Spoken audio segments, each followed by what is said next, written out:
From selling papers outside of school on the Crumlin Road to cutting grass after his man bought him a lawnmower instead of new runners to rebuilding his life after rehab and stepping up every chance he got. That same hunger now fuels a 900 member gym built on discipline, community, and a second chance. This episode is brought to you by Top Drawer Talent, the supply chain procurement recruitment specialist, and Nesta Storage, Dublin's #1 self-storage provider. You can get 25% off your first month storage using code CS25. Let's get into it. Here we go. GeForce Fitness, was the plan always to have your own gym? So when I became a personal trainer, there was a lad in my gym that I worked in, his name was Brian Guy from Kindalkin, and he used to run boot camps, and he had about 120 clients. So I went home that day and said to my girlfriend, I want to be like him. Okay, and that's it? And kind of like, that was it. So I set up a boot camp for free. Okay, yeah. I ran a free boot camp. This was during COVID, was it? Or No, so this is miles back. This was 5 years before that. Right, okay. So I became a PT. I'm PT in about 10 years, but GeForce is only running about 6. Okay, right, cool. About 13 years, sorry. 13 years. And then, so you're running the free boot camp. Was that down in the gym now, was it? Or? So the free boot camp that I ran, those two. So when I started off, I started off in the Coliseum. Right, James, okay. around the corner. Yeah. That started off, so when I started there, when I got qualified, I didn't really know what to do or what direction I was going in. Right. So I sat in the gym for about a week on my own, just staring at people, watching people, just sitting there basically on top of the racks in the Coliseum, and I watched people. Yeah. I kind of learned their movements, their body language, how they trained. I watched the sequence of how you're walking back and forth, like how you're coming to the gym every day. What do I do every day? I knew like these 3 women done back every day on a Monday.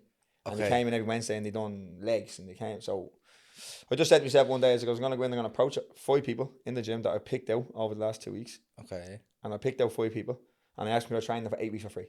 Okay, yeah. So that's how you So started. they're like, what's the catch? And I goes, all I need to do is do before photo, let me video your progress over the 8 weeks, give me an after photo. Right. And that's it. Okay, and that's how it all kind of kicked off. So that's how my PT business business kicked off. Right. What spurred you? Like, was the plan always to be a PT, or what spurred you to No, do so- a PT course? No, so like I went through a kind of a lot of history, of Yeah. bad history, up and down with addictions, up and down with this. Got caught up in one big addiction, ended up in treatment. Okay, yeah. I done 16 months in treatment All right, brilliant. Yeah. in Scotland. Because obviously when before that happened, my girlfriend Thomas was pregnant on my son Harley. Oh, yeah. So the next day it was like, right, George, you need to get your stuff together. You ended up with no father. Your father was taking away from you. You don't want to be taking away from your son. You now have a son. You now have responsibilities. So the next day I seeked out help, which my ma then gave me help. Yeah. Long story to that as well now. That's a mad story. It's on different podcasts, so it's so then that led me to treatment. Treatment led me to back home. Didn't have a job. Didn't know what to do. Yeah. Got a job as a kitchen porter. All right, that was your first job. That was my first job Grant. in the kind of new life that I had. Yeah. Before that, like, were you into fitness at all? Like, before you done the PT course, or? No. No. Yeah. Sorry. So before I done my PT course, yeah. I was mad for running. I was mad for but I was more mad for body weight because when we were in treatment, we weren't allowed to train. Oh, okay. Because they believed training made you feel made you feel macho. Oh, okay. Made you feel too big, and then you went out and you went drinking. Like they thought that it'd make you feel like cocky about yourself, that you wanted to go out. Give yourself confidence. Too much confidence that you're gonna backtrack. Yeah. You're gonna go back out partying, you're gonna feel too good, and you're gonna want women, and so they were Christian based. So okay. like then they were more like they wanted to teach about fitness, but not that it became obsession. I get you, yeah, because one addiction could lead into One something addiction else. could lead to another. They think that could lead to you getting into partying, looking too good, wanting to go out every night, every week. Do you know what I mean? So you're trying to not force that, and so we used to train more young. Yeah. Oh, okay. And 16 weeks of treatment, right? Like 16 months. It's 16 months. Yeah. Okay. And are you living in, or are you going like on a So we weekly live basis, you live in a centre with 36 lads. Okay. And then what happens is then after 12 months you move into a bungalow on the same premises. Okay. So we were up in Scotland. Right. Up in the place called Dun. It's up by Edinburgh. So it's like 18,000 feet above sea level. It's on top of a mountain. Okay, so it was like in the middle of nowhere. In the middle of nowhere. So your first 3 months in the centre, you're not allowed any contact with anybody. Okay. No family, no nothing. Right. And then when you came out of that, then you done the PT course. No. So when I came out of that, then I was up and down, didn't know what I was doing. No, I done about 3 to 4 years then as a chef. I qualified as a chef. Okay, that was your first job as a chef. Yeah, that was my first job. So I got as a kitchen porter. But I'm the type of person that every job I ever wanted to go to in my life, I always wanted to climb. Yeah. I was never a stationed person. I hated being in the same position. Right. I never settled like for what someone gave to me. I always wanted the next step. Yeah. So when I became a kitchen potter, I was in the kitchen, obviously, and I kept looking out and I kept watching the lads cook. Yeah. And I was like, I don't want to be in here. I want to be out there. Okay. Do you know what I mean? So one of the lads didn't show up to work one day. Right. The chef was stuck for a starting chef. That does all the starters. Yeah. And I was like, mate, I'll do that. And he goes, you don't want any cooking? I don't care. I'll get in there. You show me what to do and I'll learn that today. Right. And he goes, you for serious? And I goes, mate, I'm ready to rock. Okay. So I jumped in, and within a day, I knew everything about the house station. Okay. And did they have you like prepping food then before they even moved you into that starter? So no, so like as a kitchen party, you kind of play a little role, kind of everywhere. So if it's very busy, you'll jump in with a chef. Okay. And he'll show you how to chop. You basically you cut, you clean, dust dish. But if it's too busy, they'll pull one of you out and say, I need you, give me a hand, dish, plate up that starters, bang them chicken wings onto that. Right. So you kind of get to know the way of the system. Because obviously you're cleaning around after them. So you know starters goes first, mains goes second, desserts go out. So once the receipt comes in, you know starters, get them ready, have them ready while the head chef is doing the mains. Okay. And so so like it'd be I was stationed with the it's a combi chef. Yeah. And a sous chef. So they were working desserts and starters. Right. So they kind of learned me the basics of how to station things. If they're stuck in a loads of 20 leaflets come in, and he's stuck, George, bang a salad together there for me. Okay. Was that like super busy environment? Yeah, so I was in the D Hotel in Drogheda. Okay. So it's a 5-star hotel. Yeah. It's a top quality hotel, Michelin star restaurant. Yeah. How did you get that job up there as the porter? Like the first? So my brother Wayne. Right. Me and my brother Wayne always kind of followed suit. Right. So kind of everything Wayne done, I kind of followed. Right. Because you're twins, are you? Yeah, we're twin brothers. Everything in life we done kind of like that. Yeah. So Wayne obviously started up there as a chef. He started straight as a chef because when he was in treatment, he done treatment as well. Okay, cool. So it's matter of saying we done everything together. He done treatment here in Drogheda. So when the centre he was in Drogheda kind of led him to where he was. Okay, so he kind of positioned him in a job. Yeah, kind of like that. He just got to know people in Drogheda, which gave him the job in where he got. So he ended up linking in there. Then he got me a job as a kitchen porter. All right, class. So I used to kind of watch him like he's ahead of me. We can't have that. Okay. I need to play catch up here. Do you get me? Competition. Yeah, we got competition in our life. Still in competition today. Yeah. Okay. So, did when you're in that kitchen porter job, right? How long were you in that before they moved you on to the starter chef? About 6 months. 6 months. Okay. Yeah, that's heavy tech. Yeah. Like, what are you doing as the kitchen porter? Like, is it literally dishes, just scrubbing? So like scrubbing pots, dishes, like non-stop dishes, like dishes piling up the height of the wall. And you have to have them ready and back out onto the kitchen spick and span. Yeah, porridge in the morning being burnt on the end. Do you ever burn porridge on a pot?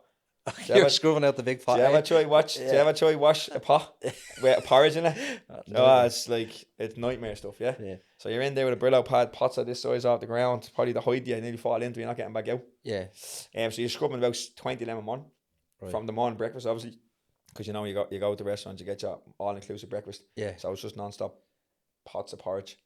It's just scrubbing the life out of them. What kind of hours are you doing? Is it morning or is it 12-hour shifts? 12 hours. 12-hour shifts, yeah. So it really depends. You could there's 2 different types of kitchen porter. You can come in and start in the evening and do all the evening heavy work, or you start in the morning. So you kind of mixed around. Mornings are a little bit easier. It's a little bit more laid back, but you still have a hell of a lot of. You'd rather do the evenings because the evenings is just washing plates. Okay. So once the plates come in, dishwasher, out, dry, boom, back into the station, put them in the starters and the mains. So the chefs always have that plate. Okay. And the forks and knives, so everything's clean, spotless and ready. Yeah. And is it just you, right, on your own, or is it depend on the kitchen, or do you have a team of porters? There'll be about 6 or 7 kitchen porters. Right, okay. Because when they come in, like it'd be like going through the Dublin airport. Right. You stick all they'll throw the waiters will come in. It's like a conveyor belt kind of thing. Yeah, the waiters will come in. There's a big long one, they'll enter this table. They'll just dump everything on it, and that'll just come up in an elevator. Right. And as it's coming up, we have to strip all the food off it into little stations, chew a dishwasher, chew a dryer, dry it, play it, straight back out onto a table, and have it ready for the next wave of people. Okay. And did you progress then to like chef, or did you stay? Progress straight into the kitchen because, as I said, I never settled. So I was always when I was washing dishes, with my head like this. Yeah.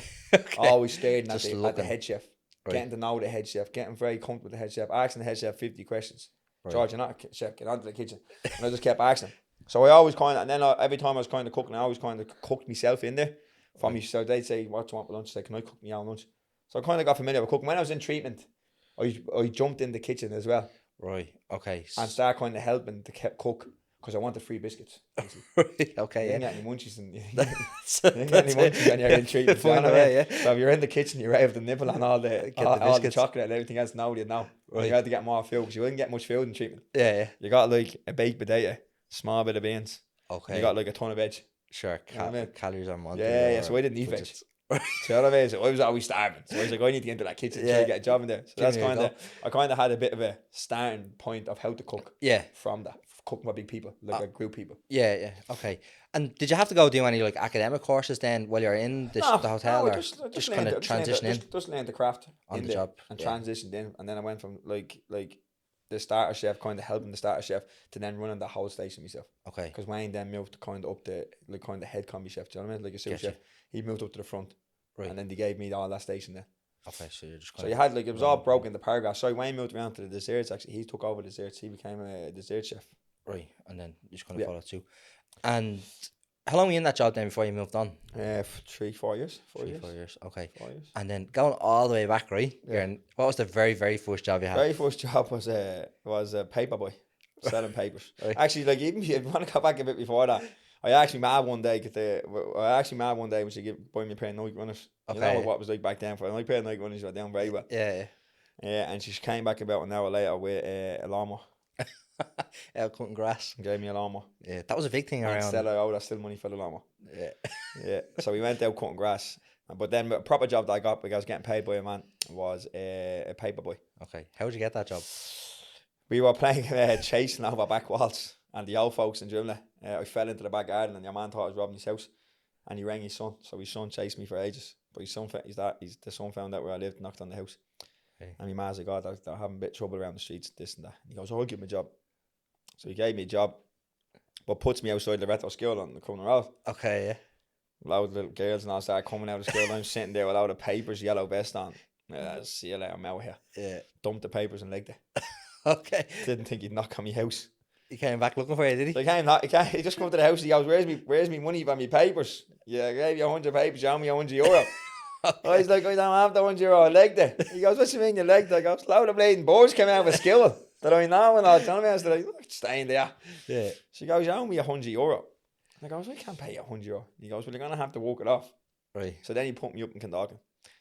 Yeah, so I used to cycle up to Conor from my house every morning. Okay. And sell the papers up there. Grand. And then yourself then, like what was school like for you growing up? I left school at my junior. School for me was just madness. We fought all the time. Never went to school, missed 90% of the time. I wasn't a bold kid. Yeah. I never spoke down to adults. I had my ma brought me up a lot better than that. We were very aggressive on the streets. Yeah. Okay. So we were very aggressive with young flits. So we were probably always fighting all the time. We were always kept in attention. We broke into the school and robbed it. Okay. So we kind of got into a lot of trouble, like things like that. But obviously, I was never kind of disrespectful to people. Yeah. So I wasn't really a bad kid in school. Okay. But I got into as soon as we went out to the yard. Yeah. I was either scrapping this and that, going into the class. You'd either see me hanging out of a pole in the class. Yeah. Or I used to go out to the front and climb up the pipe and knock on the window and laugh at the principal, like about 40 feet in the air. Right. Okay. This on Morton Road, was it? It's on Morton Road. So if you can picture Morton Road school. Yeah. All the windows on the side. Yeah. Geez. On the side of it, I used to climb up the poles and be banging on the window, giving the principal, the teacher fingers and this and that. But we used to collect dust caps. Off the wheels. Right. And we used to rob the car signs. Remember the car signs? Yeah. So we used to walk around with a flathead all the time and rob all the car signs. Right. So we used to kind of have a competition who can collect the most. Right. So one day I brought in about 300-400 dust caps into school. Jeez. And the teacher took them out and gave them to the principal. So the principal said, "You're not getting them back." And I was like, "No, I'm getting them back." Right. And I broke into the school that night, climbed into the principal's office and got me dust caps back. Took them back. Jesus, man.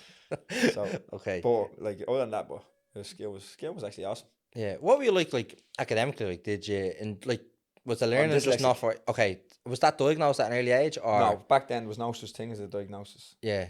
Okay. So you understand me? It was just you're stupid. Yeah. Do you think if that had been caught earlier on, it might have panned out different for you? I don't know because I don't if I read something off that board, yeah, I won't dissect it in my brain. Yeah. But if I just picture what's on that board and bring it to life I can make that board look 10 times better in life than it does to me looking at it. So, do you understand? Yeah, I get you. Yeah. Like how my brain works is a bit weird. Like. More practical, yeah. Okay, and so once you have the paper round, you leave school at junior cert. Do you get it? Is that when you got your No, job? then I went into window tinting. Window tinting. Okay, that's car window tinting. Car window tinting up in FX Vision up in Green Hills. Okay. I don't know if they're still active. I think they're shut down now. That was years ago. So what happened there then again is that I always liked to climb. Yeah. So I was there about now. The man was a Christian owner, so he was a bit of a matty. He was a bit nuts. Do you know what I mean? So he was like a bit weird. But I was down a Maserati one day. Right. Tinting the car window on a Maserati. So I was kind of telling him that I'm ready. I'm ready. And he goes, right, well then you can do the Maserati. And Maseratis back then what? Yeah, they're top notch. Big car like. Yeah. So I'm sitting there down the Maserati and then I just zone out. Okay. I zoned out and I burned the hole through the front of the car. All the material in the inside of the car. So you have a heat gun. Yeah. Heat gun heats the window. You put the fuel liquid on. You put the window tint on, and then you heat the gun to dry it all out. But didn't I just put it on the side of the car side panel, and I didn't look away. I looked away and I was talking to one of the lads and that was on. And I looked back and there was a big hole going into the car. I didn't go through the steel, but now all the interior plastic, just melted away. Oh jeez. You sent on your way then that day? I sent on my way and then I start with Amy's brother, Danny. Okay. I start doing window tinting from my back garden. Oh right, yeah, so you had a little nixer. Yeah, I had a little nixer gone. But the cars were horrendous. People come back to me every 2 weeks. All the bubbles at the bubble with my car. Yeah, bring it back to me. And then I was driving the cars around Gimlet and flashing them. Oh jeez. So I was kind of getting the cars for 2 or 3 weeks and I was just bringing them around Gimlet and going down to the estate and just doing handbrakers and going back up and giving them back the cars. Right, okay. So madness. But how, so is that then, right, so you have the job, obviously you came through the addiction and then you're obviously in the Coliseum for a while. Where did you do your PT course? I done my PT course with Elite Coaching Academy. Okay. They were from Cork. Right, okay. So they started up a brand up here in Dublin. But I think it didn't go too well for them. So I don't know if they're still down in Cork, but they shut that branch up here. Okay. So that was a 12-week course, which again I was dyslexic. I can't even pronounce it. So they kind of gave me a bit more of a help throughout the course. Okay. They kind of gave me they more focused on the practical side of things with me. Right. And kind of understood the exam, your theory that I wasn't really adjusted. So when they put me on the floor, I was kind of the most advanced person in the class on the floor. Okay, because you're really into the I was just really, because I can't read it, right? Yeah. So for me, I look at training as direction, feeling and meaning. Right, okay. So for me, every movement and every rep has a meaning, has a direction and should have a feeling. Okay. Like most people's that are theory, they wouldn't have that. They would just, this is what a book tells you, this is how you do it. Push, pull legs, 6 to 8 reps, and that's your life. Right. Okay. Do you understand me? Yes. So they walk off a 3-step program. For me, it's all about you're gonna keep doing that till you feel it. You're gonna make sure you understand the direction. Yeah. Do you get me? So okay, I try to teach people more muscle to connection. So when I was in the class, that's how I had to teach myself. Yeah. So it became basically more unique to everyone else, because if I was doing an exercise, I would keep repeating it until I got the feeling. Okay. Where if someone does say, there's an RDL, that's how you do it and that's it. Right, okay. So the lads then that were taking that course then, they just took a little bit more time to explain. Yeah, like they just not even the fact that it took a bit more time, it's the fact that they just understood how I seen training. Like I'd see training a lot, like it's very weird because I see training a lot different. I'm not saying I'm different or better than anybody else. Yeah. I see it differently. Yeah. Okay. Because I can't read it right. Yeah. So I walk off how I feel and how I see. Like even in my classes change every day, down to the fact I see something different every day and I bring it to life rather than trying to read over it in my head. Yeah. I put it into action. Okay, yeah. I do it on myself and then I introduce it into a class. Okay, yeah. So that's interesting. So when someone says to me, I'm doing this workout, I've already done the workout. I know the feeling, I know the direction, and I know exactly where you should be moving. So I can teach that as a practical. Right. Rather than try to explain. Like if I sit there and someone says to me, what's this for? Explain your femur, like them words get into my brain and I'm just like, yeah, what's going on? Yeah. Okay. Do you So understand it's me? easier for you to just show someone, Show someone demonstrate, yeah. directly and demonstrate it to perfection, Okay. basically. And that's how you do it. And how long did it take you then to do that course? Yeah, 12 weeks. 12 weeks. Okay. And then you came out then, were you PT straight away, I was or already PT. are you already Yeah, PT? I was already PT about 2 years beforehand. Okay. Yeah. Right. And that was just from watching people in the gym? Yeah, so I done a bodybuilding show Oh, when I was okay. younger, Right. when I started the gym. So I started out at the gym out in Platinum, out in Balbriggan, which then I moved back into the gym now with my missus, and then I started in the Coliseum. Okay. Okay. So in the Coliseum days, I started bodybuilding. Right. So I went into competing in shows. How did you do on the competition side of things? Second place. Got second place in my first show. Okay. There's only 4 people in it. Okay, here, So, listen. what? What's that, the weight class, is it? Or Yeah, it was the classic. classic, okay. So it wasn't much competition. Yeah. That was in the Odeon. Is it the Odeon on Dame Street beside Charlie's? Know that? What's that theatre called? Do you know Dame Street? Yeah, no, yeah. Do you know the Odeon? The Olympia? The Olympia. There you go, yeah. That was my first. I was in there. That was my first show. Okay. So what's it like then trying to be a bodybuilder? I'd say it's heartbreaking. It was horrible because I ended up taking steroids on it, Okay, right. and But then you still have to work hard to take steroids, right? steroids means nothing if you're Yeah. not training. Steroids doesn't do nothing Yeah. if you're not amplifying your nutrition and you're not amplifying your training. So Yeah. back then, but I have an irregular heartbeat. Okay. So when I was taking the steroids, it was shutting one of my heart valves down and increasing the other one. Right. So my blood flow was filling up in the heart. So through my whole course of doing the steroids on the course, I was losing breath, and I through my training, but I thought it was just fatigue from diet and everything else. Yeah. But my heart was actually slowing down. So I was near the brink of actually a heart attack. And so I went into, I was actually injecting into the glute, and I built an abscess on my glute and went into hospital. So only for that abscess, my valve would have kept growing, and the other valve would have kept getting shorter, and the heart would have stopped. Okay, Jesus. So I found that then I actually can't take anabolic steroids. Oh, yeah, well, that's probably a good thing. It's a good thing because for the next 10 years I just trained naturally then to get me. Yeah. But it was an experiment. It was my first time ever training. Okay. The coach I went at, he was a five-time Ireland champion weightlifter or bodybuilder. Right. So he coached me into that. This is what you have to take. You have to do this in order to compete. Get you. He never said anything about natural shows, anything like that. So it's just, this way, if you want to do this, this is what you have to do. So I just went straight into it. No history, no indication, nothing about it. Okay. And are you tested like in the shows, right? Or no? Okay. So Not in the certain opens. Only in natural show.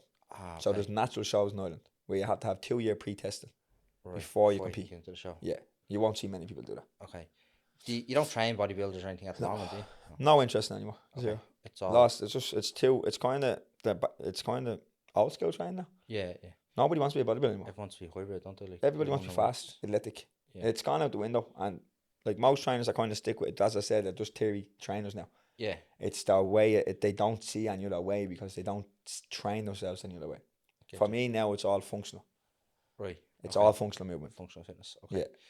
Grand. So you're in the Coliseum for a while. You're training people. Mm-hmm. Is that when? And then when do you decide to make the move to like, I'm gonna go out on my own here and take this really serious? I kind of was always on my own. I never worked for the Coliseum. Okay. Yeah, right. yeah. So I always So it was started like on my own straight independent away. kind Yeah, I of was always an contract. independent PT. When I was doing the Coliseum, I was kind of doing PT without being qualified. Right. Do you know what I mean? Which the Coliseum didn't know. I just told them I was qualified, but there's no regulation on There's personal no training. regulation in the industry. Yeah. So there's no regulation. So you could be a PT tomorrow. Yeah. You can get insured. They don't ask you for your certs. It's not regulated. So it's not like an apprentice Yeah. where you have to have your certificate to be a full-time plumber, or isn't it? So it's regulated. So you have to be qualified. Yeah. PT, no. Do you think it should be regulated? 100%. Yeah. 120% that it needs to be regulated. Yeah, because it doesn't seem to be like one set place where you go So everyone's to a become a PT. PT. Yeah. Everyone's a PT. Who's not a PT now? Yeah. People just do Like the who's not course, a PT? And they're coming straight in saying I'm 50 quid an hour. And they're destroying people that can't afford a PT. Yeah. Like when I started PT 13 years ago. Right. Yeah. My first 8 weeks for free. Yeah. Then I went up to a tenner an hour. Right. Couldn't live on a tenner an hour, but I felt I didn't deserve to charge more than a tenner because I don't have the experience. Okay. When my experience gets better, I will increase my rate to a price I believe everybody can afford. Right, which is okay. €20 an hour. Okay. And I still charge that now. That's okay. That's pretty cheap for a PT, yeah. So why should there be any more? Yeah. Yeah, like Like fair what? enough. Like Like but if it's I not have my you at 20 quid each in a class, that's 60 quid an hour. That's more than a social worker gets. yeah, true. But is that now right? So when you're saying you charge €20 for PT, is that like one-on-one PT So or is one that on different one, story? yeah, one on one is 25 € per session. Right. But Okay. yeah, like if you're a qualified PT, your goal is to kind of, if you want to be like an in-house PT, Yeah. your goal is to try tackle 2 to 3 people in one session, 2 people in one session, because then you're getting €20 per head. It's cheaper for them and small for you. You're getting €40 an hour. Yeah. Okay. So In order to make 60 quid an hour, if you want to do 1-to-1 on €20 an hour, you have to do 3 hours in order to get the 60 quid. Okay. Do you understand me? Yeah, I get you. I get you, right? And my point would be, let's say if someone that's like really heavy, right? Yeah. That is maybe no, because like a lot of people have like what's Million called like percent. gym anxiety or whatever, Yeah. and they just want the one-on-one stuff to kind of get to a certain point, Yeah. and then they'll integrate into like the group class or 100%. whatever. Like, is it still 24? Are you still I charging would 24 charge, at like that when I was stage, doing or are it, you so when I increasing? do it, it would be a €70 a weekly fee. Okay. So it'd be like 22.50. They'd be paying an extra tenner Yeah. that you pay for a single. Okay. I would try my best. I always try my best, and I'm still to this. That's probably why I'm not a millionaire right now. I don't believe in overcharging people. What's an hourly rate? What's an hourly rate job now? And what's the lowest rate? What's it? I think minimum Minimum wage. wage this year is 14.15 an It's hour. 14.50 an hour. Yeah. If you charge 20 quid an hour, you're making €6 over the minimum wage, Yeah. and you're only doing an hour. Yeah. They get paid that by the hour. Yeah. True. Yeah. Like I don't know. Like as I said, a lot of people may look at this and say he's a twat. He's understanding himself. Why? Who gives people the right to deserve to think they can charge someone €35?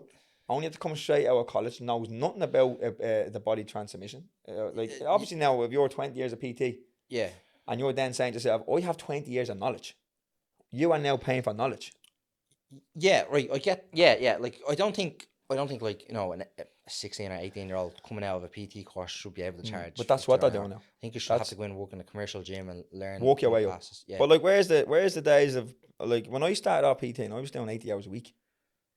So I started work at 6 in the morning, and I'd have a client every single hour till 9 at night, Monday to Friday.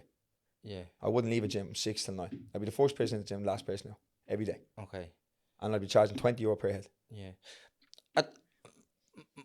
Like that's €60 a week. If you Yeah. multiply that by 10 people, that's €600 a week. Listen, I'm not saying it's not a lot of money, right? But at some point, right, you're a business owner, right? You have to make a decent living, right? from it. 100%. No, I'm all for that as well. Like I am all for that. That's what I'm saying to them. But- When you want to yeah. progress into making more money, That's when. that's when you start walking into your groups. Yeah. Okay. But my question for you is, right, at charging that rate, right, were you doing the PT more for yourself, right? Or are you doing it for the client? Or is it, I was always- is I it a try- partnership like Now, relationship? for me, and I'm not just saying this on camera, I say this to every single person I try and I say that all my life, I train people for people. Okay. The money was just secondary for me. I needed money. Obviously, we need Yeah. money to live. Yeah. I could give you 50 statements, get people to give you 50 statements that sometimes I trained them for free. Right. If a woman came to me and she was talking about so much being in debt with money and couldn't, I'd give her weeks for free. Right. There's 6 weeks for free. Don't worry about it. I would be lost. I'd go home and Amy be punching the head at me. Yeah. What? Yeah. Like, I don't have any money off you, George. It's all good. It's all gonna work out in the end. Yeah. That was my theory in my fitness. That what I was doing, all the goodness I was doing, the cheapest I was charging, one day is gonna pay off for me. Yeah. And it's starting to now, I think. And now my gym has 900 members. My smallest class is 100 people Right. Okay. in one class. That's madness. Yeah. It's good. Do you understand me? Yeah. It was just, but like I don't know. Like I can't. Like I know. Like obviously, people are like the world changed, life changed, everything got more expensive, everything kept growing. I just loved the craft. Yeah. I loved walking into a gym at 6 in the morning, knowing I wasn't leaving till 9. Right. I loved telling myself I'm gonna do 16 different styles of training today, Okay. rather than me 6 a.m. client does the same workout as me 9 o'clock client. I changed the program every single client. Right. I brought a new in my brain. I wanted my brain working 130 miles an hour. Okay. So I made sure that every class had a different aspect, different approach, different feeling, same attitude, like same approach. I'm a very structured person. I like structure Yeah. and I like to feel structure. I'm very direct. I'm very strict. Yeah. but I'm still very loving and caring. I still make sure that the person is felt, but gets 100% of 20 euros worth out of me. Okay. Yeah. 100%. That's fair enough. How did you, like, because obviously, like, you moved into a big facility and everything, like, how did you learn about the business aspect of having a business? Like, Business aspect as a business owner just comes naturally there. yeah. You just learn naturally. Okay. Did you have people around you, like, Yeah, like I have advising you, or- my girlfriend runs my whole business. Okay, so she looks after She runs the whole thing. everything. Right. Without her, I wouldn't even know how to go into a bank. Yeah, that's I went in when I like even when I went for me for finance in my car. Your man's like, "Are you all right? Are you like do you know what you're doing here?" I was like, "Mate, I don't know nothing. You just tell me what to do and I'll do it." That was my theory. Do you know what I mean? Yeah. Like, that's the way I go with anything. Like, the only thing I was ever good at was creating something from nothing. Okay, yeah. So I can walk into a room. You put me in a room here now. We'll give you the best 45 minutes class you'll ever build in this room without equipment. yeah, just And I'll make you three crawl out here. And I won't have to sit here and go home and stay up all night and design the program. yeah. Okay. You put me in a random place and say there's 200 people, train them and give them the best class of life. I'll create a class for an hour in 30 seconds Right. while I'm talking to you. You get I'll it. have that class designed, built and ready to rock.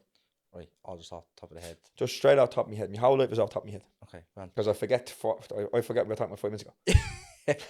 But okay, how did you go then from field to the big facility that you I had a have? very, very heavy addiction. Okay. My addiction got very bad. Right. Which I took a stroke. Okay. Minor heart attack. And I was Even after the valve and the yeah, okay. that led on then to me going to the Herberton. When that happened to me, the Herberton down in Rialto, and I became a PT down there where I was working 16-hour shifts a day. And then when that happened I picked up a heavy addiction, drug addiction. Okay. Which led to me finishing at 7 o'clock and 8 o'clock and running into a toilet and sitting there and doing drugs for an hour and then going home pretending that everything was all right and trying to hide it. Which got very, very, very, very, very, very hard. I was doing it then 4 or 5 days a week. Right, fuck. Then I was on a spin bike. Boom. Whole chest, side drops, couldn't move. Jesus. Had to crawl out of the gym. Crawled home to my girlfriend, told her I couldn't move. So then I can't move. So obviously she didn't know what was going on with me. She never knew. Jesus. So I was like, I can't budge. I'm stuck. I'm stuck here. Like I'm gonna. If my whole heart feels like it's gonna blow up. If I lift my head up, I feel like I'm gonna die. Jesus. She's like, we need to get you to the hospital. Straight to the hospital. I was going through a 2-week mild stroke, a 2-week long prolonged stroke, which would lead to a heart attack. Jeez. So for the last 2 weeks, I couldn't breathe. Yeah. And when I was walking down the stairs of the Haven, there's a stairs. Yeah. I couldn't get up the stairs, so I had to take the elevator. So I just thought I'm burnt out here from obviously from in the addiction. Wrecked. Obviously still doing 16-hour shifts. Obviously trying to go home, get to bed, can't sleep, coming back to work without sleep, pretending everything's all right. Yeah. Letting everything build up because I didn't want to let my image down, didn't want to let people down. And I just thought it was fatigue. And only for Amy. Said like everything in my life that has got better was because of Amy. Right. Everything. She helped me through everything. It's good. Everything in life, like. And then that led me to the hospital. 2 weeks in the hospital. My best friend, one of my best friends, I thought was my best friend, brought in drugs to the hospital. I said, come on, we chill out on the bed and have a little session. Do you know what I mean? Then when I went home after that, I was like, he's a till. So I got rid of him. I said, my circle is disgusting. Yeah. 6 of the lads I was training were giving me drugs for training. So I wasn't getting paid off them. So they were giving me drugs because they knew I had addiction. So they were like, feed him. We get this for free. This means nothing to us. So I was getting paid from them. Right. So then that led so I got rid of all that, got rid of my whole circle, re-scratched my whole program. Right. Says to me, Mrs. I need to get my shit together. I goes, I'm not doing treatment again. I'm not going to a treatment centre again. She goes, what are you going to do? I goes, I'm going to ease up it. So I just broke it away slowly. Right. Start going kind of down to like 1 day a week, knowing what I was doing, but knowing where it was leading me to. Yeah. It was like, don't jump off it. I'm going to take it. If I jump off it, it's going to be meltdown. I'm going to end up back deeper. Yeah. So I said, right, let's wind down off it. Each week, I got better. Okay. I went from 3 days, 2 days, 1 day, and then went 2 weeks nowhere, 2 weeks, 3 weeks, 4 weeks, took a relapse, said nothing, back on the wagon. 6 weeks, probably a relapse, back on the wagon. And then COVID hit. Okay, so COVID was probably COVID kicks in. For you. So COVID kicks in. Yeah. Relapsed again because obviously COVID, you know everybody. What did we all do when COVID hit? Yeah. Boom, hit the streets, hit the gaff parties, no walk, just party. Yeah. All everywhere shut down, gym shut down. What was the only thing open? Yeah. Off license. Yeah. So where did everyone go? Yeah. To an off license. Back to a gaff party.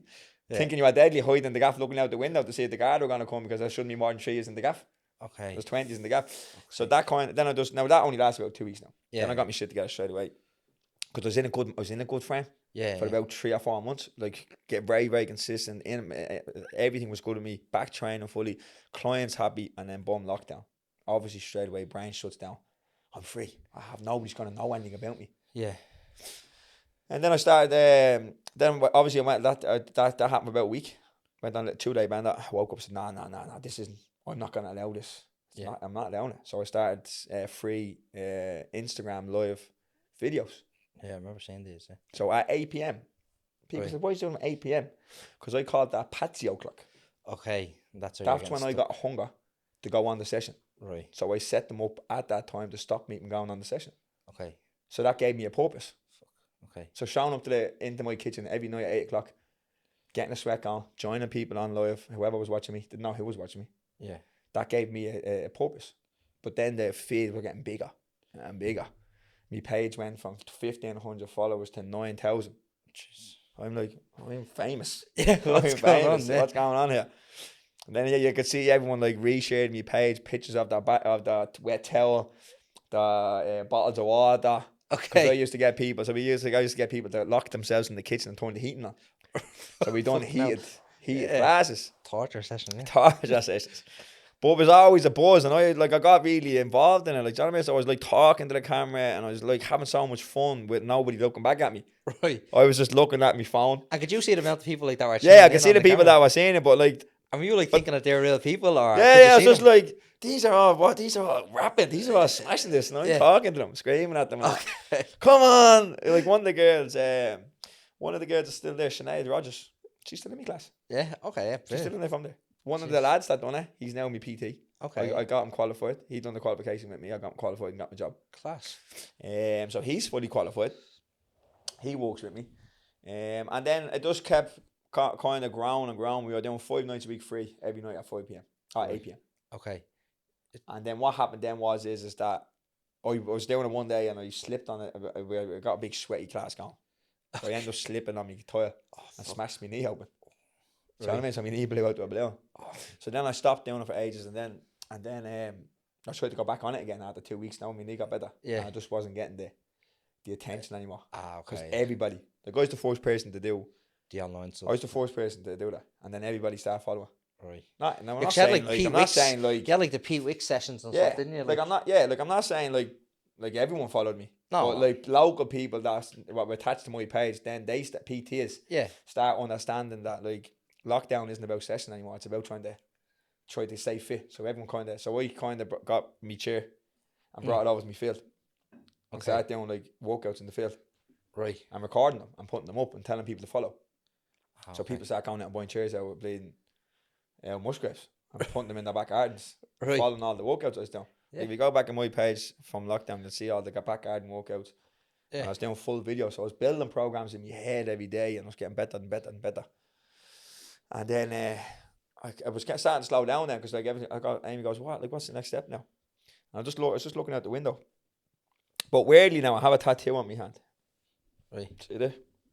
Yeah. So I got that done. That's my brother. That's me dad. Yeah.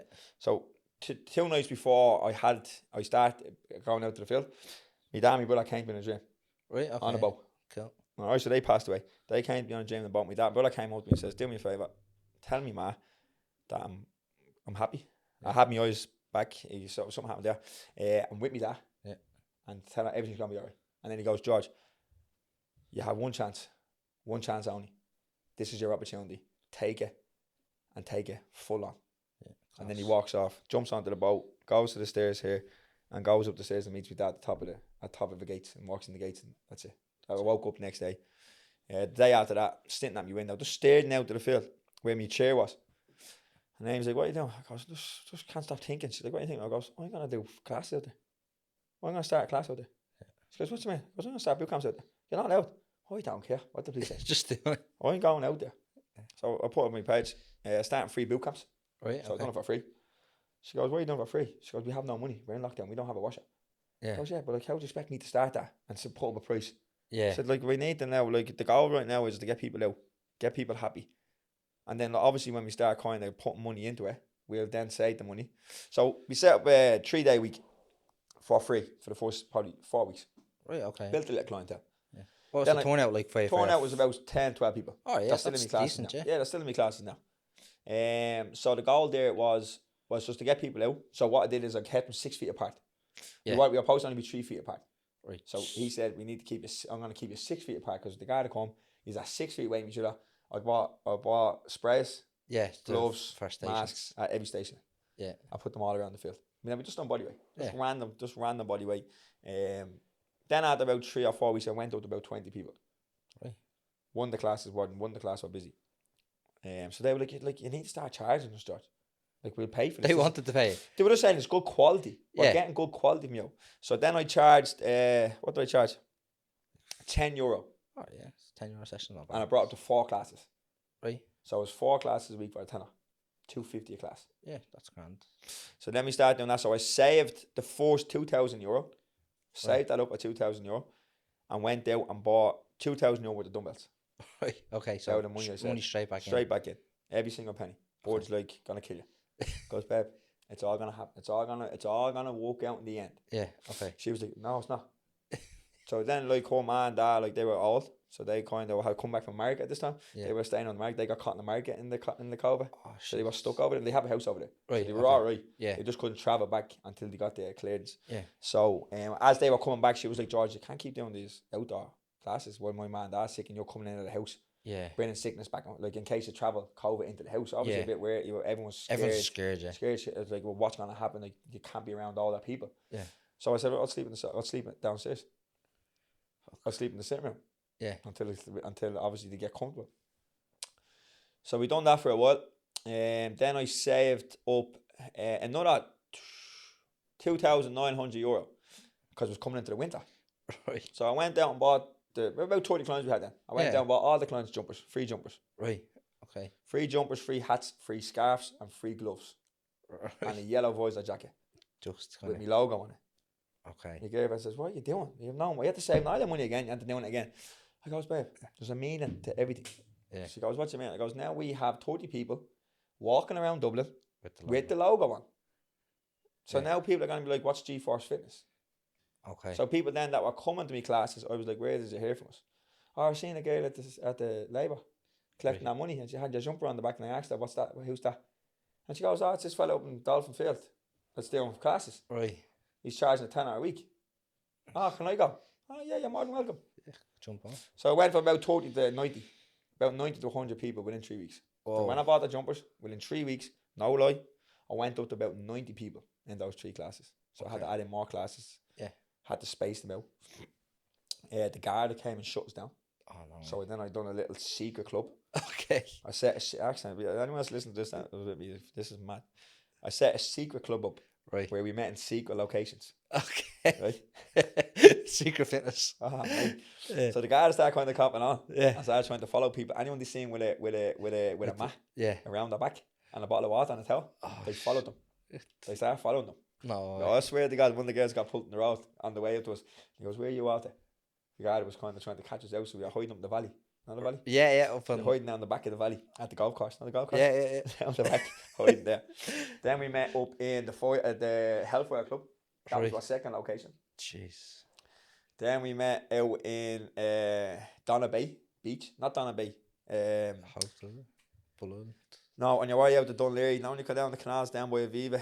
Sandymount. Yeah. Then we met out in Sandymount. Right. So what I mean? Then we ended up out in the Fino. It's an adventure in itself going to the class. Crazy, but it kept getting bigger. Right. It just kept getting bigger. What was the biggest class then you ended up with? 150 people we had in one class in Dolphinsfield. And about 10 guarded cars came. Okay. Quick pause in the conversation. This episode is sponsored by Nesta Self-Storage. Nesta are Dublin's leading self-storage provider with easily accessible locations right across the city. Their modern units are secure with round-the-clock CCTV surveillance and individual alarms, so your stock and equipment are protected at all times. With units ranging from 20 to over 300 square feet, Nesta has a solution for your storage needs. Stay for a month or as long as you need, with hassle-free access to your unit 7 days a week. Whether it's for your business, a house move, or simply making more space at home, Nesta makes storage easy. And right now, get 25% off your first month storage using code CS25. Let's get back to it. Here we go. And then at some point, did you go talk to the council and say, "Hey, we're gonna"? So no. So I end up all the TDs in Germany. Right. Like found out what I was doing.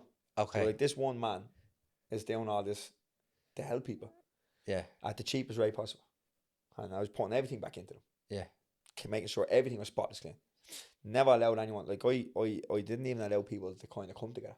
I was like, we have to stick to every rule that you have as an individual, and I want to try train you all as individuals. Yeah.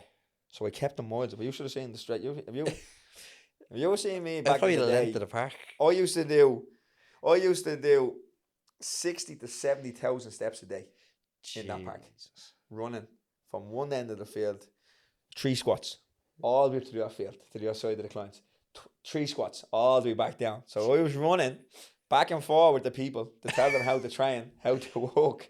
Jesus. Oh no, mate! I'm like, I sit back. Did you have like a speaker on that? No, or you're just shouting? Shouting at the top of my lungs like a mad thing. Like a mad thing. Then obviously I got big and I took on my brother Wayne. I took on Mick. I took on Mick first. Mick Foran. He's one of my leading PTs. Okay. I took him on me and got him qualified. Now he was mad when he started. He started out as a client, so I was like, mate, you're the most consistent client. Do you want a job? He had a bit of sense. Yeah. I walked off sense and I walked off feeling. Yeah. Everyone that walks me now was off feeling. It's all I thought there was PTs walking in my gym. We didn't get along. They're gone. Okay. And now they just obviously they had bad things to say because obviously we didn't get along. I walk off how I see people and how they treat people. Yeah. So I won't like a PT. When I see a PT, I know what his whole meaning is in this industry. What they're here for. They're either there for money, fame, or nothing. Because not many PTs really anymore are there for their clients. Yeah. It's just about how many followers I can get, how famous I can get on Instagram, and how much money I can get. Okay. Right. That is what the fitness is saturated with, and how good people think I look. Yeah. Okay. So it's all about. I suppose you're people driven, or like it's part of like what. I just was always driven. I was always driven to, like, my whole life was carnage. Yeah. My whole life was nasty carnage, heartbreak. Yeah. Like, I never had any type of happiness in my life from all my life. Yeah. Never. And this kind of gave you meaning or a sense. It just of gave me purpose. meaning that, like, this when I'm in my gym, I'm in my happy place. There's nobody that can shut me down. Yeah, that's right. Like nobody. Yeah. I just love. I identify women's getting their hair done, getting their nails done. I can see their face. I can see lads' expressions when they're upset. I can talk to them. I know all my clients inside out. Okay. Well, any client walks through my door with a smirk, a smile, I know that they're happy. I know they're not happy. I'll go out and approach them, then give them a hug, and they'll text me later on saying, "George, how did you know I needed that?" Right. I just said, I feel like it's weird for me to say. Like, I get very warm feelings and I get very negative feelings. Yeah. If I get a negative vibe off someone, you're not gonna like me, because I will let you know that me and you have a negative vibe. Okay. I won't show no fake. I don't show no fakeness to nobody. Yeah. Never did in my life. Never ever will, because I've been true fakeness all my life. Yeah. I've hung around with lads that treat me like their best mates and turned their back on me like I was their enemy from day one. Okay. Do you understand me? Yeah. So I always knew what it was like to have fakeness around your whole life. Yeah. And then every time I had something good, it was taken from me. Yeah. Obviously, my dad, my brother, my own self. Like, every time I got to a good stage when I was younger, it was wiped away. And I was dumped back into the good and had to restart again. Yeah. Okay. And like, you've obviously made it through, right? And you have your own facility now. What was the process of getting your own facility? So I got the process. Brian in the Bosco. Top bloke. I used to actually go to the Bosco as a youth kid. Yeah, because you used to do the homework club and all down there, didn't So they? I used to go there. I done my first course there. Right. They looked after me and Wayne down to the fact that what we went through in life. Okay. They had us, like, Brian always had a kind of soft spot for us. Right. They always, like, him and Stephen. Stephen was the youth worker. But they always kind of saying that me and Wayne, what we were dragged through and what we went through in life. Yeah. And that we were always still trying to be good kids, though. Yeah. We just, every time we were good kids, we either got mixed up with the wrong crowd. We always kind of seeked some sort of violence compared to the compassion of the hate we had for what happened to us. Yeah. Obviously, able to being taken away from us, being forced out of houses, having to move down to Drumlin, things like that. We won't go too much into that, but like, just down to the fact. So we always seek goodness, but we were always involved in badness. Yeah. Our circle was always bad. Yeah. Sometimes it can just be the area you're from and this. Yeah, and no, like, any area you're from can be designed to be. It's your circle. It's nothing to do with where you're from. Yeah. You can have the best life ever in the worst estate in the world. If your circle in that state is a good circle, you can probably be, like, bullied and tackled by other circles. But if you choose this right circle, I've learned this over the years, because people now try to say to me, "Oh, it's where I live." It's not really where you live. Yeah. I had 30 to 20 solid best friends before I got involved in gangland and violence. Okay. And they left me. Right. I wasn't part of their circle. I wanted to be out of their circle because I wanted money. I wanted nights out. I wanted fancy clothes. I wanted to be mad. I wanted everyone to be terrified of me because I wanted anger. I wanted to be protect myself because what happened to me dad, what happened to my brother. I need protection. Okay. So I need to now blend in. Yeah, it's a trauma response. Trauma right? response, yeah. Yeah. But yeah, I think my nanny used to say actually, it's not where you live, it's how you live. Oh man, like it's circle. It's a circle. It is a circle, 100%. Okay. So you get into the Bosco, lads kind of looked after you. Yeah. Well, what happened was while through lockdown, okay, they asked, I got invited up to do classes up there. Oh, okay. In the hall I was in. Right. So I went up and I was doing all the kids. I trained all the skills for free. Oh, right. I gave them my free time. Yeah. And I trained like the disability people up there for free. Oh, okay. So I done it for free for them. Right, class. And then I was going back down and doing my own classes. Right. I was going up there and then doing it for free. Okay, and then they let you move in. So when we were coming back off the back of lockdown, like, so it kind of was breaking down into kind of them winter days. Right. So people like to me, oh, you're gonna have to shut down now. The clocks are going forward. It's October. It's pitch black. So I was like, what's the man pitch black? I'm gonna light this place up like a Christmas tree. Right. So like, what you mean? I went straight over to the hardware shop and I bought 30 big compression lights. The spotlights. Spotlights. Yeah. I mean, one day has lit this room up like it was 10 of them in here. Right. So we put them all over the whole field in a big block. Okay. And I had every plug in my house charging one every night. Right. So my whole entire gaff, nobody's allowed to use a charger at night time. Because my chargers were all my, actually, I ain't lying to me. I ain't lying to you. Madness. My whole entire, and Amy's mom and dad were terrified to sleep. Yeah. Because you thought the whole gap was going to go on fire. Because I had a plug into nearly every socket charging these lights. Okay. Do you know what I mean? Yeah. And I'd go out at 4, so my class would start at 6 a.m. Yeah. At 5:30 a.m. I got out to the field at 3:30, 4:45 in the morning, every morning. Yeah. And I'd set the lights up, set the pitch up. I used to walk around with a torch. So I set all the lights up, and I used to walk around then with a torch in my hand, in my phone, and I used to scan the whole area that I blocked off for objects. I used to pick up all the poo in bags. So I picked up all the poo, picked up any glass, bottles, rubbish that was in the perimeter I built. Yeah. So I knew my whole perimeter. Yeah, I knew everything that was in that perimeter, everything that was on the grass, everything that was anywhere. I knew there was no shite in the field. Sorry for that. I knew that everything in that perimeter was 100% because I was getting busy classes. So my priority was health and safety. Right. I wanted my clients to be felt safe. Yeah. That they're not going to get stabbed. Yeah. Fall on a bottle of glass. Yeah. How long, right before the class started, how long were you out in the field setting up? 2 hours. Jeez. 2 hours. Then it'd take me an hour to clean it down and put it back in my shed. Right. So I got a little shed. Actually, we had a little migra. I had my board's migra. Amy's migra. It was an 02 migra. Right, the car with the window, the key was broken out of it. So we had to climb in a little window to get into this size, not a passenger window. I had to put all my equipment in it. And then when I was taking it, so I used to have to wake up, I used to set my alarm every hour at night. Right. Look out my window to make sure no one was robbing my equipment and get back into bed. Then wake up at 4 o'clock, 4:15, get out onto the field, get in my window, take all the stuff out of my window, freezing cold, couldn't feel their fingers because of the ice of the cold. Jeez. Off the steel of the dumbbells. Yeah.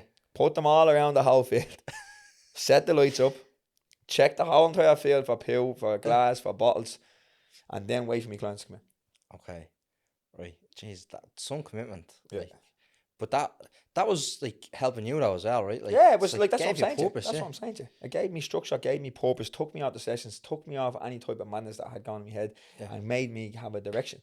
Yeah, okay. So my plan then was this direction has helped me.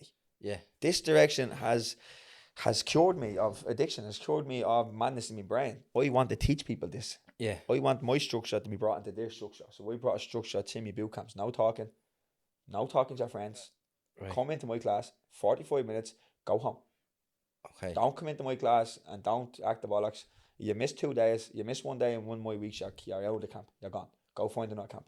Okay. So I brought structure. So you had to put in a leave request if you're going on holidays? Yeah. No, people I'm not joking with you, if people taking the week off, they would pay me. Yeah, okay. Yeah, not down to the fact that I was looking for money. Yeah, down to the fact that the structure. Yeah. Down to the fact that the accountability that I proud upon them. That it was this is how you're going to get through lockdown. this is how you're going to build now stability through lockdown. Okay. That if you can find a structure, I was just using my own structure. What happened to me? Yeah. I brought that into them. Me getting up every morning at 3 o'clock, 2 hours before them, getting their set break, getting everything ready for them, gave me structure.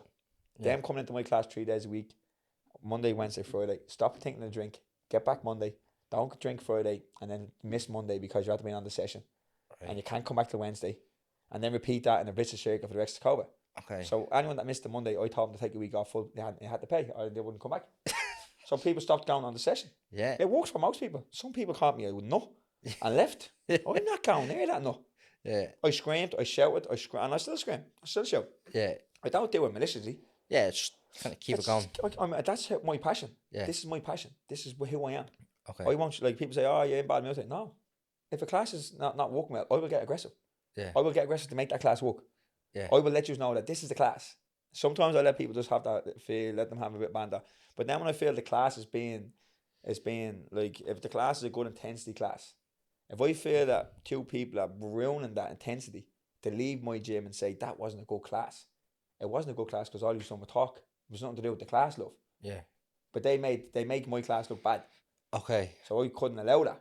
Right. So I was a bit of a weirdo, like, because I believe training is built to change your mind. Yeah. To change your outcome, to change your outlook, to change how you look at yourself, to change how you feel about yourself. Yeah. If you go into a class and you train for 45 minutes and all you do is talk about me and you, what we done yesterday, me and you are beside each other. Yeah. We're like this. Yeah, you know what I mean? What's the story? Yeah, and yesterday, remember yesterday? 45 minutes is gone, you go home. Oh, yeah, actually, what you do in the class? Yeah. Talk to George for 25 minutes. Chat shit, yeah. Nobody came near me. Nobody said nothing to me. They just let me do what I wanted. Okay. I'm not getting anything out of that class. Right. 6 weeks in. So what? That's crazy. But how long were you then in the fields for before you moved into the boss? 2 years. 2 years in the fields. 2 years. 2 years of hard graft 2 before you years got the facility. of crying in my shower some nights. Yeah. Because I couldn't feel my toes. So I couldn't feel my fingers. Because my fingers were that frozen. We done it in the snow. Never cancelled the class. What we made a saying: train in the rain or remain the same. If you train in the rain, you will look insane. Right. If you don't train in the rain, you're gonna remain the same. Stick that on the That was what got motto to every class. Okay. That's fair enough. And Then working. when I used to PT I always knew from day one that I had a purpose to become where I am now. And nobody believed me. Yeah. Nobody. Yeah. Sometimes you have to be mad to. Craig, the second lad I took on in my gym, when I used to walk into Herberton, I used to pull him every day. One day I'm gonna knock on your door. You better be ready. He's like, what you mean? I'm gonna open up my own gym one day, and I'm gonna have over 100 people in it, and I'm gonna knock at your door, and you better say yeah when I knock. Okay. I'm not joking with you. And game. 2 years later, 3 years later, when I was out in the field and we in lockdown, I knocked at his door. I said to him, you have an opportunity right today. You come walk with me, or you'll never be asked the opportunity again. And he looked at me and walked straight out and left his job. And came work for me. Jeez. Straight away. No second thought. Nothing. Yes, no problem. Yeah, next lad. Going through his own little tough little challenge in life. Joined me gym. Right. Conor. And his own little tough life like us all. Yeah. Going through his own in my gym. Flat out. Does amazing in the gym. Always asked me questions like what I was doing. He reminded me when I started off. And I always wanted to know everything. So he kept asking me everything. He reminded me. He's just like, this one reminds me of me. Yeah. So he used to work in Leo Bullocks. Right. So he was like 20 years in Leo Bullocks. Right. So he says to him, Conor, do me a favour. Get yourself qualified and I'll give you a job. He goes, what do you mean? He goes, would you really give me a job? And I goes, I think you're really good young now. I think you're doing really, really well in this industry. And I think this industry needs someone like you. Right. So straight away, boom, he got qualified. He won Best Student of the Year. In his course. Best student of the year. Got a plaque, got his plaque, everything. Daily. Number 1 student of the year. Okay. In his course. And I know you took these, you have your, how many PTs have you got now working for you? 3 lads with me. 3 lads. My team and my missus. And did you kind of pre-select them before? Pre-select. Okay, grand. All of them before they even were qualified. Right. Except Craig. Craig was already a qualified PT. I just selected him, told him that when I open up my gym in time, when it's ever open, I will knock at your door. Yeah. Like you don't have like let's say you're gonna, like a PT was looking for a job, right? Can they come knock on your door look for a job, or is it just I would have to have an interest in them. Yeah. Okay. They'd have to be with me a long time before. I wouldn't take a PT out the street. Yeah. Now, I Yes. have PTs walking in my gym themselves. Mm. But like as I said, Like I've they rent already, space off yeah, you kind of thing. Yeah. but I've already removed 3 of them down to the fact that I didn't like how they train people. Right. I didn't like their philosophy of how they train people. Okay. So PT. So if let's say I'm a qualified PT, I'm in the business 4 or 5 years. Yeah. I can come out and rent the bench or space. Yeah, you off. can rent the whole gym out. Okay. Yeah. Grant.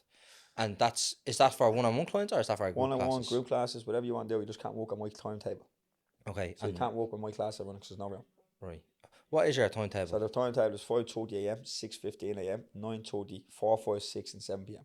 We run 7 classes a day.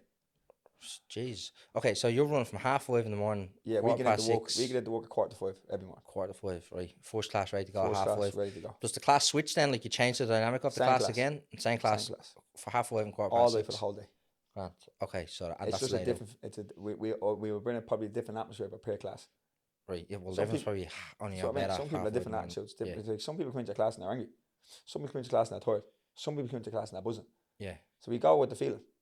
Okay. If people are like coming in, they're buzzing, they're in a giddy mood, we'll shut that down and we'll go back into a good bit of structure and we make sure everybody gets hard work.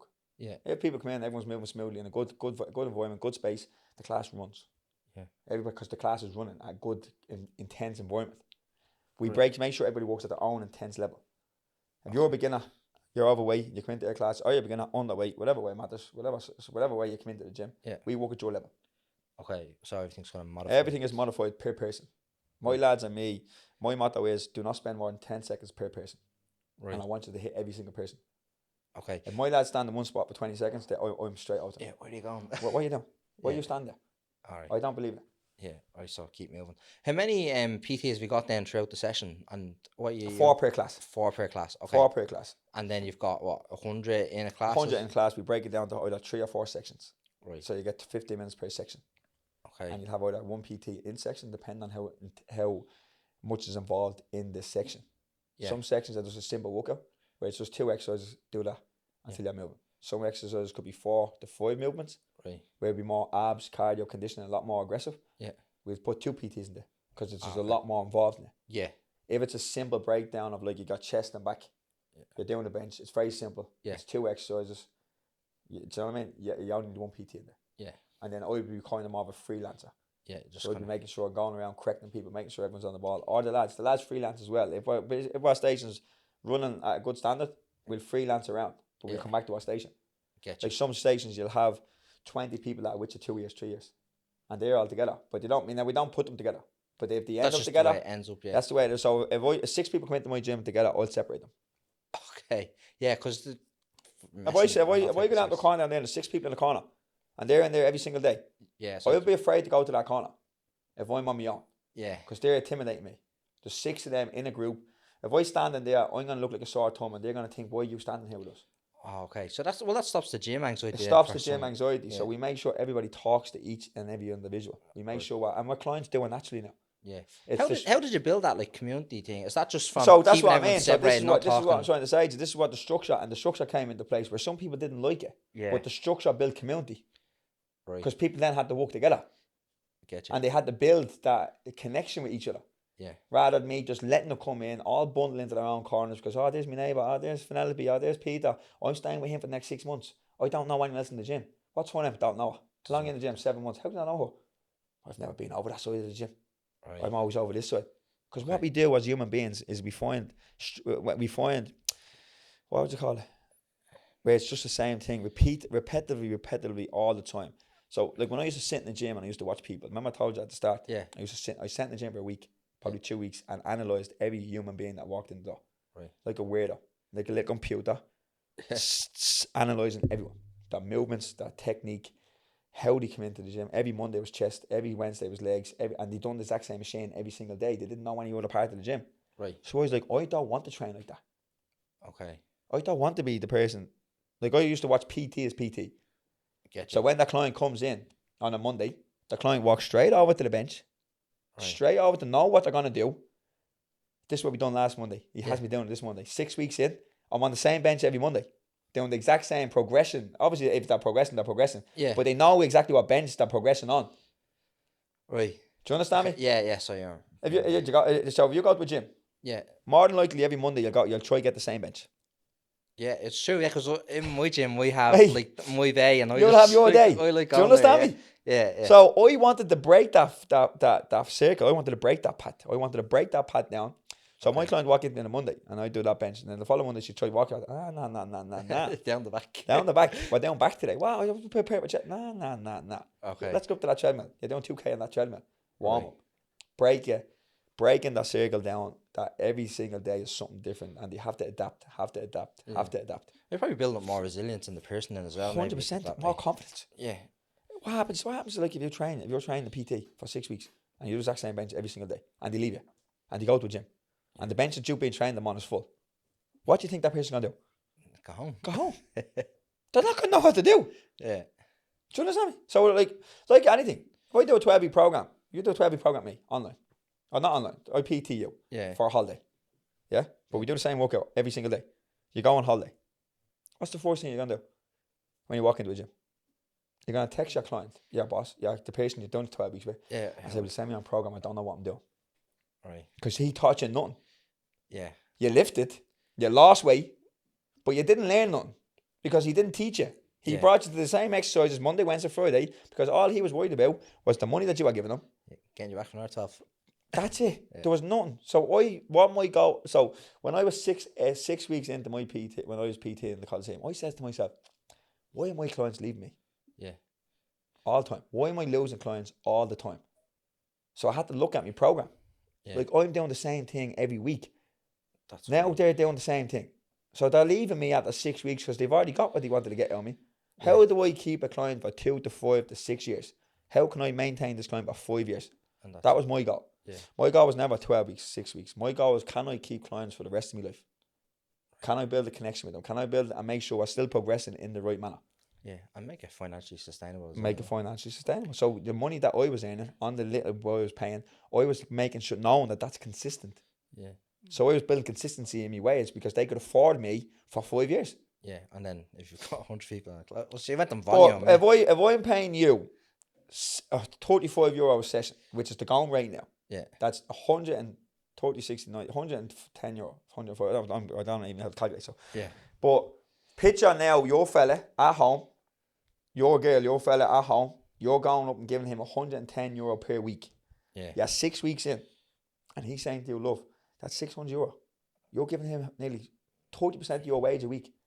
It's not sustainable. I want you to go to the gym on your own now and do a couple of weeks. And then it becomes a circle that you can do 6 weeks on, 6 weeks off. Most of them people that stop after 6 weeks can't afford you at 6 weeks. Yeah. Do you understand me? Yeah, no. Like some people can't afford it, buddy. Some people, like, there's people out there that have high-end jobs and they can afford €35 an hour and it's nothing to them. No. But you have the normal go people that are women, 6 kids at home, 5 kids at home, don't have that money. Yeah. And they have a nagging fella, nagging wife, nagging husband that doesn't believe in fitness, doesn't believe in you spending that money on people, on a training, doesn't see what you see. Then you have to battle with your husband every day to go to the gym. Okay. Do you understand me? Then you're buying healthier food, which costs more money. Yeah. Because your coach now is telling you, you're giving me £100 a week, but now I want you to go to Super Value and get the most expensive chicken. Right. Eat 5 meals a day. Yeah. And then, just getting on the food thing then, are you helping people then with their diets? And yeah, so like, for me, like, so you have to understand, so people like I always, as I said to you, my philosophy and my goal is to keep people. Yeah. Is to keep them. That's sustainable training program, structure, lifestyle, balance. Yeah. So what I do say to my clients is healthy breakfast, healthy lunch, and a family dinner. Right. Because with your family dinner, more than likely your husband's in work, so he's not going to know what you're eating for your lunch. Your kids are at school, so that's your time to get your healthy meal in. Your breakfast, you can get that in before your kids wake up, before you do anything, or when your kids go to school, you can get your breakfast done. Your husband's in work, your wife is in work, whatever way it works. Yeah. Nobody sees those first 2 meals, so they're your meals. They're your 2 main meals that nobody's going to piss you off with. Nobody's going to annoy you about. If you have a husband that doesn't like eating healthy, and he's going to be like, love, you're sitting down the end of that bleeding dinner table. I'm up here having the fry. You're down there having the salad. Fucking sick of this life. Yeah. Do you understand me? It does happen. Yeah. It is happening. Yeah. For me, it's like 2 solid meals, and then have your family dinner in a module that you can still eat healthy in it, but you're still in the same meal. Okay. So when your husband or wife comes in from work, you're sitting down, you're eating the same meal as him. He doesn't feel like you're superior to him, or she's superior, Or now there's an argument. What are you doing eating that shite? Sick of you eating them salads. Yeah. No, do you get me? Yeah, no. It does happen. Yeah, And then you reality, might have a supportive husband and a support, but not many people, not everyone does. Okay. Do you understand me? Yeah. You might have a supporting husband and wife that loves what you're doing, loves you eating that, doesn't mind what he's eating, and you are then in that category that suits this type of like. I wanted to find an in between where I can help people that don't want that lifestyle, don't want to be so structured, don't want to be so tight into sitting at a calculator. 300 grams of this, 200 grams of that. Yeah, that's. Do you understand me? Yeah. Like, I have to take. I have to take 100 quid out of this a week. That's going to him. I really can't afford that, but I know what it means to me because we're trapped in. You're trapping people into it as well because you know how good it is. Yeah. So that 100 quid they're gonna give you no matter what. Yeah. Do you understand me? So you're trapping people in. Yeah. So it makes sense. Like I'm not, as I said to you, buddy, like I can say that now, but I went through it. I sacrificed of not having to have all the luxury straight away. Yeah. Most people now are coming in, they want the luxury straight away. Yeah. They want the goosey jackets. They want the fucking Canadian, sorry for my language. They want the Canadian goose. They want, and then they have to, obviously that lifestyle is how much a week? I don't know. It's instant gratification, isn't it? Like that's what people want. There you go. So that's big words. Look, but are you sure in the gym now? People can go down 5:30, 6:15, and then what's your even slots again? 9:30 a.m. 4, 5, 6, and 7 p.m. 4, 5, 6, and 7. And then what are you doing then with the community as well? Like you're Everything. you're doing chair aerobics with. We do everything. We do over 60s. Okay. Free over 60s class every Wednesday. We started that 10 weeks ago with 6 people. And is it just people from Germany or anywhere around Dublin? Anywhere in the world. Okay. Anywhere in Ireland can come up. We have people now from Conor. We have people now from Town. We have people from Walkinstown, Ballyfermot, Crumlin, Drimley. Women coming up are coming from everywhere now. We have over 75 people in the class now. Yeah, all right, brilliant. 75 women, over 16, 17. Jeez. And you run any other classes like that as well? We do the skill for free, the local skills for free. Okay, cool. That's Morton Road, is it? Morton Road. We do the recovery centre in the Merchant Kiss. We do them at a reasonable price, so we make sure their price is cheap enough that they can all go. Oh, so it's about 15 lads. We let them in our boot camps. We just give them a good cheaper price than what we would charge. Oh yeah, class. So you're integrating them into the classes. Integrating them into the classes. So again, as I said, building them into the community. They come in, they don't know what they're doing. We are training them first, and then we build them into the classes. All right, brilliant. We do family deals. Yeah. If you're a family of 3, 1 goes free. Oh yeah. If you're a family of 4, you get 1.5 off. If you're a family of 5, it gets cheaper. Right. Your kids are under 16, they train for free. Oh, you're letting kids in as well, if they can handle the style of class. Yeah. If they're not too much, like, if they're like a little bit advanced. Yeah. Do you understand me? Yeah. Like if they're not a kid where they're afraid of, like, their class are big. If a kid can come in and mingle in with that type amount of people, they're more than welcome to come and train. Okay. And I've also seen you've done a few competitions with the high rocks and stuff We have high rocks classes. We do Troika. We're Troika affiliated. We're high rocks affiliated. We've everything. We've all state of the art high rocks equipment, all top branded equipment. We run everything. We've had in Dublin, we had over 120 people compete in high rocks. Okay, yeah. And we took home 15 flags. Oh yeah, jeez. So how does it work? How does the flags thing work? Like flags is top 3 spots. Top 3, and you took home 15 off the top 3. Yeah, class. And all women, just all natural, normal women, normal men that just are in a gym 4 days a week, walking that bollocks off. Jeez. And just leading something down. Went down one. Class. Yeah, we had over 120 people. Not one of them got it. Not one of them got one single penalty in the whole race. Jeez. Because we taught them, we teach them. As I said, for the price we charge. Yeah. I'm not boasting. We are the leading fitness in the whole country, right. And that all stand over down to the fact of the passion my lads have, the commitment they put into their classes. They've never missed a class, never slept down in a class, never called in sick. 5 years with me, how for them. And the commitment they show their clients, the love they show their clients, right. The compassion they show them, the time they give them. Like we have a free running club. We do a free running club as well. Right. So we offer free runs Monday, Wednesday, and Saturday. So that's 6 days a week with our gym. We do different runs. Right. We get them for free. Yeah. We have 13 coaches in that one. Jeez. So I selected 13 people out of the community and gave them all top running badges. So they're basically our coaches. They are mentors. They're not coaches because they're not qualified. So they're mentors. They're people that started in the running club, which now are in a higher level. Right. They still run with you, but they're the ones that will help you every step of the way. Okay, yeah. And they're good community people, like, Okay. all from the area as well. And they're all in my gym as well. Right, just you've got loads going on. We've loads going on, but once it's based in the community, like that's for us, it's not loads because it's it blends into what GeForce's DNA is. Yeah, and you're paying more than road back for breaking into the skill. I'm paying more than road back for all the damage I've done to it over the years. But like people don't understand GeForce. Some people don't. Some people leave it. If you could go out there, and a lot of people probably have bad things to say with GeForce. They're the ones that don't come back, and they're the ones that I just look in the rear mirror. I just leave them where they are. Yeah, there's a lot like there's PTs in my gym that I told them I didn't want to be here anymore, and they slate me every day. Yeah, Eyes strict, eyes this, eyes that, but I'm real. Yeah. They weren't. That's why they're not there. yeah. Their fakeness was shown in my gym, and I just looked there, and they left. Yeah. If someone wants to be a PT that it's coming from a similar situation as yourself and they're looking to kind of get on the right track, but they're finding it hard, what advice would you give them? Take it straight away. My advice to any PT, and what I'm saying every single day, is just don't jump straight to the top. Right. Simple. Don't jump to the top. Don't come out with your qualification like you had to be in 16 years of PT. Like you're now in what people are doing now is they're looking for brands. Yeah. PTs are looking to how do I overcome this PT? How can I come straight out and be better than him? I'm going to become a mindset coach. I'm going to become a philosopher. I'm not, do you understand me? They brand the name. Yeah. Rather than just saying, my name is Pete.PT. I'm a PT. Yeah. Starting off.